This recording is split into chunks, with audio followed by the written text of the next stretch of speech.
Hey everyone, FIDE Master Dennis Monokroussos here, and we're going to resume our series on the quick Ruy Lopez. This is episode 22, part 3 on the Archangelsk variation, which begins with the moves. Okay, so we've got a Ruy Lopez, it's a closed Ruy, and then this characterizes the Archangelsk variation. The Neo-Archangelsk, which is quite popular nowadays, starts with bishop to c5, and this is a real favorite nowadays of Fabiano Caruana, who plays this constantly. But we're going to resume our look at bishop to b7. Now, in episode 20, we looked at c3, which is really a lot of fun for black. If everyone played c3, I think the Archangelsk would be far more popular than it in fact is. Now, in the last episode on the quick Ruy, we looked at d3. And this move I suggested was kind of a killjoy here for black, that the bishop on c5 doesn't really prove to be terribly effective. On e7 it's a little bit passive and quiet. And, I think in both cases it seemed to me that white perhaps obtains some advantage. But some people wrote in, I think a couple of people wrote in to suggest that maybe bishop to d6 was kind of the Goldilocks here, the Goldilocks move. So it's, not too far, not too short, but just right for the bishop. And the idea is that the e5 pawn is protected, and as a result, black threatens to play knight a5, rounding up the bishop here. Okay, so white will do something most likely to prevent this, and then castle, play rook e8, drop the bishop back to f8, and then play d5 in one shot. And if he can do this, then he's really in pretty good shape. And in fact, I think this is a viable approach for black. I don't know that it's 100% guaranteed to equalize, but it's pretty decent. I mean, I think black equalizes in a lot of lines, and there's no line where I think it's just clear that he's worse. So we'll take a look at that. And let me also mention, that after bishop to b7, a move that I forgot to mention was rook to e1. And this is no longer considered a really serious try for white, but at one time it was, and so we'll have a look at this as well. Alright, so let's start with the old business here, d3, bishop to d6. Okay, so I mentioned knight a5 is an immediate kind of threat, and castling rook e8, bishop f8, d5 is another. Sometimes the knight swings to g6, so this is another idea which is known from, let's say, white does it all the time, right? So it's known as a white plan, but also you see this sometimes in the slow Joko piano. About bishop to d6, I should mention that this kind of move is known too. It looks rather peculiar, but there's the Stoneware defense to the Evans Gambit, which has been around for a long time. It's a popular fourth move in response to the Spanish four knights. Indeed, I would even advocate it as a very viable reply. And it's also played against b3. So b3, e5, and there are these lines where white plays bishop to b2 and then bishop to b5. And one of the more convenient ways for black to deal with the threat to the e5 pawn is to play bishop to d6. So it's a move that is kind of getting around, just like g4 became all the rage in the 90s for white in a variety of unfamiliar contexts. Well, bishop to d6 has a little bit of that kind of ubiquity going on as well. All right, well, white in most cases will do something about the threat of knight to a5. And so that means a4, a3, c3, even bishop to d2. And then another move yet is knight to c3, just disregarding it and getting on with his development. So let's take a look at each of these, and we'll begin with the move a4. Alright, now this is the move that I was suggesting in response to bishop to e7, but here I don't think it's as testing. So castles, knight c3, b4. Okay, knight to e2 is the main move. Knight to d5 scores a little bit better, but it also doesn't seem to really promise very much to me either. So we'll stick with knight e2. Alright, here black sometimes plays h6. Common move here to play rook to e8 without worrying about knight to g5. But knight a5 first. Bishop a2. Here there was a game or two with b3, and it worked out all right. Whether it's fully sound or not, I'm not positive, but it's a known idea in closed Ruys.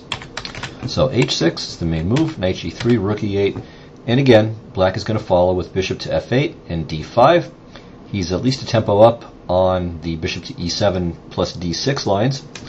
So if white has any plus here, it's very, very small. There's no doubt that this is a better version for black, and his position is entirely playable. So a4 is okay, but I don't know that it really promises an edge. All right, a second move, and maybe this is the best move, and that's a3. So this prevents black from putting the pawn on b4. That's the main difference between this and a4, of course. So now there's not really as much point to playing knight a5. It can be played, but there's not going to be any big any big queenside expansion. So castles, knight c3. The knight from c3 again can go to d5 or swing around to e2 and then g3. All right, h6. We've already mentioned this, and here white has tried a whole slew of moves: bishop to e3, h3, preparing bishop to e3 without worrying about knight to g4. Knight e2, preparing the knight transfer to g3, and from there off onto f5. Rook e1, which here I don't think is all that fantastic, but one idea of rook to e1 is to play d4, and then in some cases to hopefully have e5 very quickly. And finally, bishop to a2, just kind of a waiting move, sidestepping any threat on the bishop from a knight on d4 or a5. We won't look at all of these. We'll look at three moves: knight to e2, h3, and bishop to e3. So let's start with knight e2. So this is the most direct approach, but it's done fine. And knight to f5 is really not threatening at all. Black just plays d5, and life seems to be good for him. I think black is equal. Okay, h3 seems quite logical to prepare bishop to e3. And indeed, after bishop to f8, white has scored very well. He's got a 100% score here, but just in 4 games, in 3 of which white was the higher rated player. Anyway, I think white does have an edge, though. So knight to d5 may be good for a little pull. Also knight h2, knight d4, bishop a2, d5, f4. And this was played in Boligan against Potapov in 1998. Boligan won a long game after d4, d takes e4, but it's a very sharp position, clearly. And I suspect that black can improve with bishop to d6. So I think, though, that white does perhaps get a small pull with h3. All right, another possibility is just to play bishop to e3 right away. And at first this seems kind of funny because you think, well, black plays knight to g4, and he gets to kick this guy for free. But the problem is that black's knight is going to retreat, whether by force or not. And in that case, white got bishop to d2 in for free, right? So he got h3, knight f6 in for both players. Or black lost 2 tempi with the knight, and white played h3, bishop to d2, and still gets to make a move. So some small chances for an edge. Okay, black plays bishop to c5, and now there's a game, a high-level game, in Archangelsk against Vasquez and Linares in 2003. Not the main Linares, but a side event or a smaller event. And that game went like this. And here the position seems to be equal, and in fact the game was drawn pretty quickly. Right here. So not too much to be said for that. So instead, the quiet h3 was played, or has been played in other games. Knight f6, knight to d5. And here I think white retains perhaps a typical first move edge. So I think a3 may be best. And after castles, knight c3, h6, I suspect both bishop to e3 and h3 both offer white perhaps a little pull. But knight to e2 I think doesn't give anything. Okay, another move is the immediate bishop to d2. And it looks rather ungainly, but it does stop knight to a5. It is hard to believe that white can obtain an advantage with this, but then again, bishop to d6 is pretty ugly too, so they get to exchange ugly moves with the dark square bishops. Alright, castles, and here white has tried all kinds of things, but given that he's played bishop to d2, moves like c3, a3, and a4 seem to make a little less sense here. So c4 is perhaps the most distinctive try. Alright, black plays b4 to stop knight c3, a3, a5, and now if white wants to finish his his queenside development, he's got to play the bishop somewhere. So bishop to e3, knight g4, bishop c1, bishop c5, h3, knight f6, bishop a4, d6, and knight b to d2. So some rather peculiar play there. A lot of wasted tempi. And I think the resulting position is equal, but definitely interesting. Alright, so bishop to d2 is possible. not a move I would probably recommend, but interesting. Okay, one other move before we get to c3 is knight to c3, just allowing black to round up the bishop here. So knight a5. But white's idea is to play d4, and this is a clever idea. It tries to take advantage of the bishop being on d6. So here's a tactical liability for black. Okay, e takes d4, queen d4. And the funny thing is that if black's bishop were back on e7, the white bishop at b3 would get Noah's Ark here by c5, c4. But here it would hang the bishop, so black has to forego that idea. So castles. Now, if e5, knight c6, and black temporarily sacrifices a piece, but regains it, and will be a pawn ahead with a superior position. So, rook to e1 is a better try. Knight c6, queen d1, rook e8. And here, white's position looks rather comfortable, but I'm not sure that he can actually prove an edge here. White, I think, should choose between putting the bishop and putting the knight on g5. Let's start with bishop to g5. So h6, bishop h4, knight e5, knight to d5, and here black's next move is pretty much forced, and it's something that you'll see pretty regularly in the Archangelsk variation, and it's surprisingly playable for black. g5. If white sacrifices the piece, we end up with this big tactical maelstrom here, but the resulting position is in black's favor. So knight takes d5, knight takes f7, really making everything kind of crazy here. Queen takes h4, knight takes d6, c takes d6, bishop d5, takes, king up, and at the moment white is down a piece for 2 pawns. He can recapture the third pawn on d6, but all the same, it appears that black's piece is a more significant factor. Let's look at a couple of quick lines. If rook to e3, then rook to g8 is good, putting the rook on a very useful open file, and I think black is clearly better here. Well, how about queen takes d6? Grab the third pawn and pressure the d7 pawn, and maybe the a6 pawn as well. Well, on this, black has a surprising shot. Knight to f3 check. Okay, black will take the rook on e1 unless white takes. Okay, but now queen to h3, threatening rook to g8, followed by queen to g2 mate. And there isn't any real answer, because king h1, there's queen takes f3. So white is forced to cough up the queen. And in a position like this, for example, white will get a rook and 3 pawns for the queen, so it's not a complete catastrophe, but black is clearly better here. So going back to this position, knight takes g5 is not good. White should play bishop to g3, and then after some exchanges, this position appears to be about equal. So bishop to g5 doesn't seem to be too terrifying. Okay, knight to g5 is also possible, but black probably can get away with just rook to e7, and he should be fine there as well. Well, let's have a more careful look. Rook to e7 maybe allows knight to d5, so probably rook to f8 is safer. And actually, possibly the best move is knight to e5, which is probably about equal. White can choose between f4 and bishop to f4. Rook f8 is possible too. Of course, knight f3, rook e8 is an immediate offer of a draw, but white can play f4. And the following line is rather complicated, and perhaps a tiny bit better for white at the end. So check here, d6, e5, just pushing forth, and now h6. And this is an invitation, or is basically amounts to an exchange sacrifice. So yeah, right now white's up the exchange and a pawn, but the knight is trapped, and in some cases there are going to be knight f2 check tricks.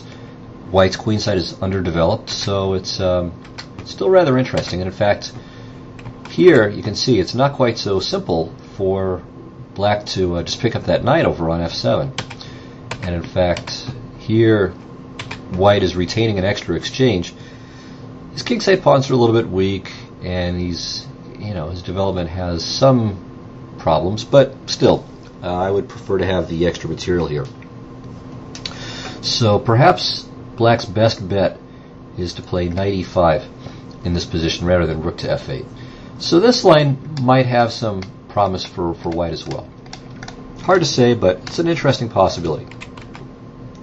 Finally, we'll look at c3, which is in a way the most obvious move, although I don't think it's particularly promising. Now, black can choose between knight e7 and castles. On knight e7, I think the problem with this is that white should play knight to h4, and I think here he's got a slight edge. There's a game Grunfeld against Manor, or Manor, I'm not sure how to say his name, played in Tel Aviv in 1991, where white played knight takes e5, and after bishop e5, f4, bishop d6, e5, knight f5, which is a good move, black was doing fine and went on to win. Although if white played d4 here, the position is probably about equal. Anyway, instead of knight to e7, probably the best move is to castle. And now, knight b to d2, h6, and here we go with our usual patterns. White transfers the knight to the king's side, and black drops the bishop back and prepares d5. Okay, well, white can choose between knight to e3 and knight to g3. If he goes to g3, then it looks like knight a5 followed by either d5 immediately or c5, soon to be followed by d5. And I think black is completely fine here. Alright, if knight to e3, then again, same thing. Knight a5, c5, and then d5, and black is equalized, in my opinion.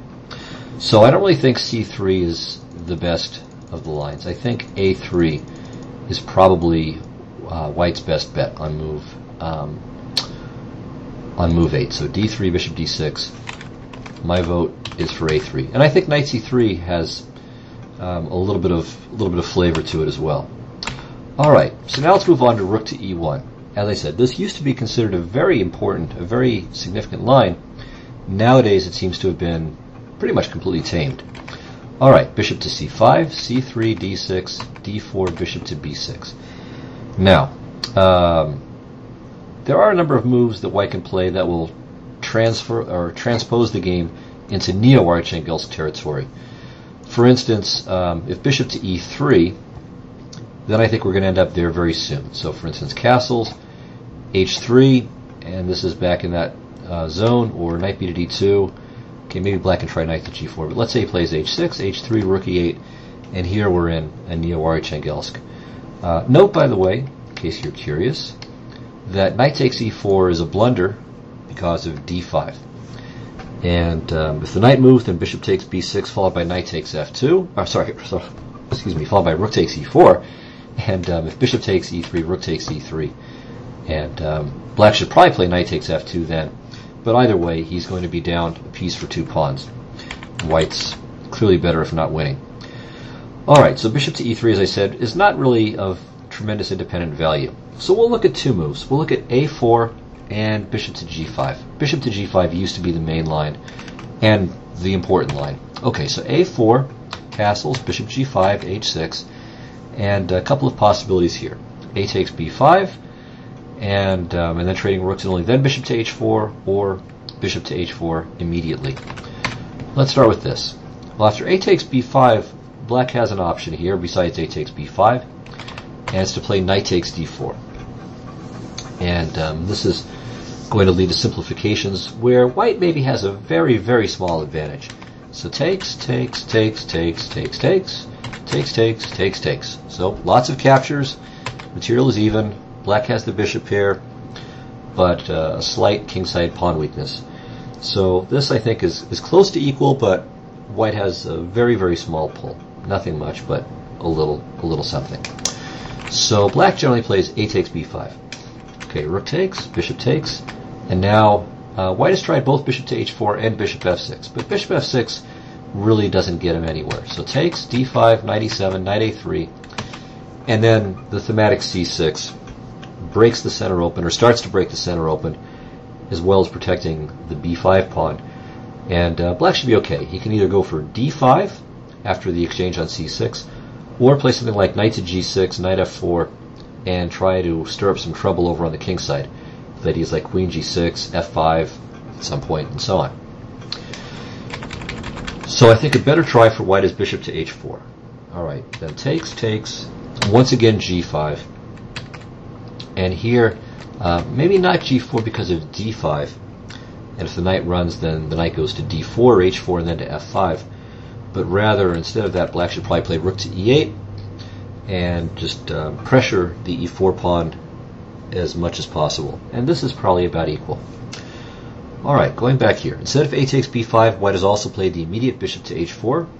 Against this, black can reply with either rook to e8 or g5, and after the retreat, exchange pawns, and then play rook to e8, for example, with equality. So let's go back to this position. The most testing move, at least what was considered to be the most testing move initially, was bishop to g5. But black can play in a rather startling fashion. Now, there are a number of lines for black here, but we'll focus on just one. h6, g5, right. So queen e7 and queen d7 were also played, but just g5. And now, again, instead of queen e7 or queen d7, castling. So it seems peculiar. Black has just weakened his king's position, or weakened the kingside pawn structure, and then castles behind it. But it turns out that it's very difficult for white to really make anything serious happen. So we'll look at three lines from here. We'll look at a4, we'll look very quickly at d5, and we'll look at d takes e5. Okay, there are other moves that have been tried, but again, this is a fairly minor variation at the moment, and so we'll narrow our focus to those three moves. Okay, well, d5, the focus is going to be very narrow, knight to e7, and black will generally follow up with c6, and he should be completely fine here. Alright, a more interesting move, and one that I think was a main move for a while, was d takes e5, then taking again, and then playing queen f3. Knight to d2 has been played as well. Against this, black just plays queen e7 and rook a to d8, and this position is equal. Alright, so queen f3. Here black can play rook e8, but queen e7 is the main move. And now queen f5. So this threatens queen to g6 check. Don't overlook that. So black plays king to g7. And now white runs away with the free pawn. Scarfed the e5 pawn up. And now we can look forward to the future with confidence, right? Well, it seems that that's not really the case. Black can either play rook a to d8 or rook f to e8, and then shortly thereafter rook a to d8. For instance, okay, rook over, and if the bishop retreats, the e4 pawn is lost, so takes, and then knight to d2. Black plays rook a to d8, and with the beautiful bishop pair and pressure on the central files, black's compensation for the material is sufficient. Similarly, but perhaps even more precise, is rook a to d8 immediately, forcing rook to e2 to prepare knight to d2, and now rook f to e8. And here, black again, I think, has full compensation for the pawn. This occurred in a high-level correspondence game between Franzen and Timmerman, and was drawn in about another 13 moves or so. So that, I think, is a pretty adequate response to this system. Actually, before I get to the main line, or what I'm going to call the main line with a4, there's one more move I should briefly mention. That's queen to d3. And the cure to this one is knight h5, then queen f6. Bishop to d5 is probably white's best bet, aiming for a little pressure, but after knight takes g3, h takes g3, the position is just equal, and black has many decent moves here, including rook a to e8, rook a to b8. I think g4 has been played with success too. So this line, I think, also promises white little to nothing. Alright, so a4. So finally our last line here. And this is a line that is was played successfully, at least in terms of the result, in a relatively recent game between Alexander Lastin and Evgeny Tomashevsky in Moscow 2008. But in fact, black was completely fine there too, and just blundered on the final move, on move 39, I think. So the game continued rook to e8, a b, rook a8, and this is still theory. I mean, this has been played quite a few times. Black can recapture either way. I'll just examine bishop takes a8 though. And once again, if white plays d5, followed by knight a3, this approach really just doesn't promise white anything. You just play c6, and this position is fine, with the very slight weakness of the b5 pawn counterbalanced by black's pressure against the e4 pawn, and opportunities perhaps to play d5 someday. Okay, not right away, but at some point. So the key move here for white, the best right, is h4. Okay, g4, knight h2, threatening to take the g pawn, and after queen to d7, h5. So this is perhaps the interesting try. I think d5 is played once too. Black is fine there, and I think went on to win that game. So h5, and now e takes d4, bishop h4. That's the idea. King g7. Now, in the game, last team played knight to d2 first, and only after d takes c3 took on f6. We can very quickly state that the immediate bishop f6 doesn't promise anything either. This position is simply equal. So last team played knight to d2, takes, and back. White recaptures the pawn, and then black played knight to e5. Okay, challenging the knight, which went back to e3. Black played king h7, getting the king out of the way, off the g-file, and really black is fine. I mean, the knight on e5 is great. It could jump into d3.